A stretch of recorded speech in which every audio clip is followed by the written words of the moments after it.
品是完全用手捏，像迄玉米粒嘛，拢一粒一粒吼，一粒一粒去捏出来。但是吼，较特殊的吼，就是迄两支的番麦是用叉烧的，要表现伊哦有经过血烘的烘番麦的感觉，会当吸引着吼。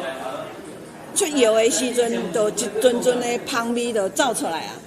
啊！所以鸟鼠啦，迄个蚱蜢拢想要吸引到这个香味来遮食番麦。我要营造的气氛就是讲，咱是一个丰收，丰收以后收成以后，剩的这个番麦。拢有一寡动物会来遮嘉年华会来遮咧食这个玉米。嘛是迎接明年起年嘛。对，要迎对，伫咱遮迎接明年的起年，会当大家生活更较富裕。生活美学馆从今天开始到10月6号，我们有展出一个很特别的展览哦，就是我们的蔡荣优大师的一个师生的一个陶艺传承展哈。那这个展览除了老师他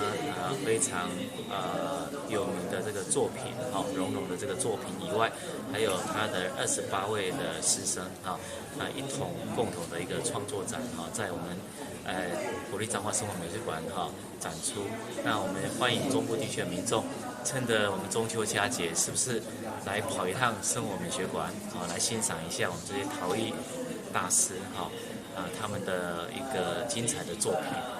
欢迎大家。我有其他就是讲这文物，就是花啦，甲鱼仔这吼，这用咱台湾德山的南投德山的原矿土来做涂匠的画起来，其他拢无就有自然形成的，烧1260度，3工2夜，这个温度拢是自然形成的。